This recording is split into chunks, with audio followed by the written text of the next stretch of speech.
pertama akan mempercepat anugerah Allah untuk mengampuni dosa-dosa yang pernah berjalan selama hidup kita. Maka isi bulan ini dengan istighfar. Istighfar, istighfar, istighfar yang baik, koreksi diri kita. Sehingga saat masuk bulan Ramadan, kita sudah dalam keadaan yang optimal untuk bisa mendapatkan semua kenikmatannya. Maka mohon izin, maaf, pulang dari sini, coba cek dulu Pak ya. Ibu di rumah dengan anak-anak mungkin ada masalah, selesaikan. Dengan pasangan hidup, di kantor. Jangan sampai itu yang memberatkan Anda ketika pulang kepada Allah Subhanahu wa Ta'ala. Ini bagian pesan yang pertama. Yang kedua, tingkatkan amal saleh.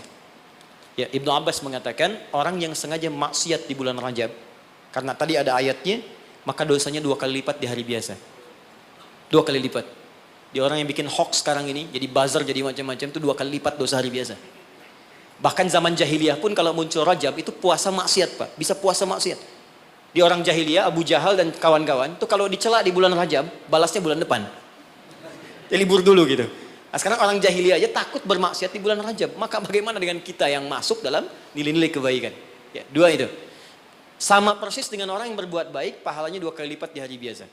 Itu nasnya ada tersambung pada Ibnu Abbas radhiyallahu taala anhuma. Dari sini Nabi menganjurkan kita kemudian mengistimewakan bulan ini dengan meningkatkan amal soleh. Saya tutup, ada satu amalan yang kalau Anda kerjakan bisa menggabungkan keseluruhan yang tadi. Amal itu disebut dengan puasa namanya. Saya ulang, amal itu disebut dengan puasa. Sebab orang puasa akan otomatis meningkatkan amal soleh yang lain. Orang puasa, sholat sunnah dikejar. Jangankan yang fardu. Anda nggak puasa, belum tentu sholat sunnah. Tapi kalau sedang puasa, jangankan fardu. Ketinggalan sunnah Anda bisa gelisah. Lihat Ramadan. Ibu-ibu berani naruh sajadah, bertarung saat maghrib, bukan untuk isya, untuk tarawih. Himpan sajadah saf paling depan tuh. Ya, padahal tarawih hukumnya sunnah kan? Nah, jadi sunnah tuh dikejar, nggak ada yang minta, dicari-cari. Anda Ramadan cari yatim fakir macam. Kenapa? Sedang puasa. Yang kedua, puasa bisa menghambat maksiat. Nggak ada orang demi Allah saya katakan, koruptor kalau puasa, nggak korupsi dulu. Ya, pencuri nggak nyuri dulu. Puasa, karena psikologi orang puasa nggak mau berbuat maksiat, takut batal puasanya. Orang pemarah pun semarah-marahnya, sedang puasa bisa berhenti marah. Buka jam 6 kurang 5 diprovokasi. Dia diam aja. Istrinya nanya, papa nggak marah? Ntar habis buka. Dia tahan. Nah, jadi tolong hidupkan bulan ini. Yuk kita mulai. Jangan, coba dulu pelan-pelan ya. Jangan langsung tinggi-tinggi. Ya. Sehari dulu puasa. Sekarang Kamis, tunggu Senin. Karena kalau orang banyak puasa, kita puasanya akan lebih ringan. Ya, nanti kalau sudah Senin, istirahat dulu. Kamis puasa lagi. Ya, supaya terbiasa nanti saat Ramadan kita sudah lebih sempurna. Tapi hati-hati, karena bulan ini istimewa, dulu banyak orang abai tentang bulan ini sehingga ada orang-orang yang tidak mengerti, berbuatlah dengan membuat hadis-hadis palsu. Ya, siapa yang puasa sehari bulan Rajab akan dapat begini. Siapa yang sholat pertama bulan Rajab diampuni semua dosanya. Pernah dengar hadis itu? Hadis itu palsu. Bahkan saking palsunya, di kitab hadis palsu pun tidak ditemukan. Saking palsunya. Tapi ada salah persepsi di masyarakat. Apa salah persepsinya? Dikira Rajab nggak ada keutamaannya karena yang diketengahkan hadis palsu. Akhirnya orang malas puasa, orang malas sholat malam. Padahal yang sahih ada. Jadi kalau ada yang sahih, kenapa menggunakan yang palsu? Jadi kalau Anda ingin sholat malam, sholat saja, tahajud namanya. Silakan tahajud, perbanyak malam, tingkatkan ketaatan. Siangnya silakan puasa, gunakan yang sahihnya. Mudah-mudahan dosa kita diampuni oleh Allah Subhanahu Wa Taala. Tidak cukup dengan amin, ya koreksi diri dulu, kemudian perbaiki dan terakhir, saya ingin berdoa untuk kita semua. Mudah-mudahan doa kita dikabulkan oleh Allah, dimudahkan pekerjaan kita. Sebelum kita berdoa, saya ingin memberikan pesan. Bangsa kita bangsa besar. Negara kita negara hebat. Sumber daya kita banyak. Banyak yang ingin mendapatkan Indonesia, bahkan ingin lahir di Indonesia. Dan kita beruntung berada di sini. Maka saya ingin mengajak kepada teman-teman semuanya, ayo makmurkan negeri kita.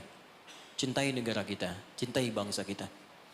Saya pun selalu mengatakan keluar dimanapun saya pergi, dunia-dunia yang saya kunjungi, saya katakan saya sangat mencintai negara saya. Bangsa saya dan saya ajak teman-teman di luar untuk kembali bangun bangsa kita. Dan sekarang yang dibutuhkan oleh bangsa kita adalah orang-orang baik. Yang pintar sudah banyak, tapi tidak cukup mengangkat kehebatan negeri kita dengan pintar saja. Maka saya berpesan pada Anda semua, diri saya pribadi, jadi orang baik. Jadi karyawan yang baik, jadi abdi masyarakat yang baik, dan jadi hamba yang baik. Insya Allah dengan menjadi baik, suami baik, istri baik, pekerja baik, cukup dengan kebaikan itu akan mendatangkan rahmat dan keberkahan bagi kita semua insya Allah. Mari kita mulai dengan doa. Mudah-mudahan doa ini menjadi awal untuk melangkah pada lebih baik di hadapan Allah Subhanahu wa taala. Allahumma taqabbal minna innaka antas samiul alim wa tub alaina innaka antat tawwabur rahim. Allahumma 'allimna ma yanfa'una. Allahumma 'allimna ma jahilna. Ya Allah, mohon ajarkan pada kami pengetahuan yang baik yang mengentaskan ketidaktahuan kami. Allahumma ya Allah, wafiqna bima ta'allamna bihi na'mala bih.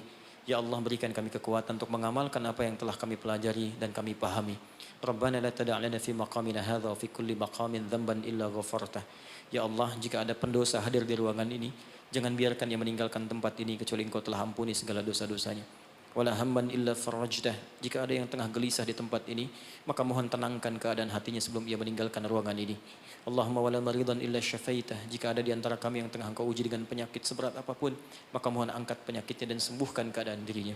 Allahumma wala asiran illa yassartah. Ya Allah, jika ada yang ditimpa kesulitan di tempat ini, baik di keluarganya, di pekerjaannya, dalam kehidupan sosialnya, maka mohon dengan keikhlasan amalannya, angkat, hilangkan ya Allah segala kesulitannya.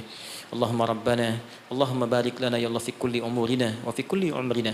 Ya Allah, anugerahkan keberkahan ya Allah kepada usia kami, kepada umur kami dan seluruh aktivitas kami. Wa taqabbal minna jami' amalina salihah, dan mohon ya Allah terima seluruh amal kebaikan kami. Berkahi kami di bulan Rajab ini ya Allah, bimbing kami untuk berbuat baik ya Allah, dan sampaikan kami pada bulan-bulan kebaikan di Sya'ban, di Ramadan, di Syawal, dan bernilai baik di dalamnya.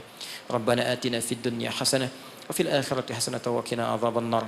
Bifadlika subhana rabbika rabbil izzati amma yasifun wa salamun alal mursalin wa akhiru da'wana alhamdulillahi rabbil alamin.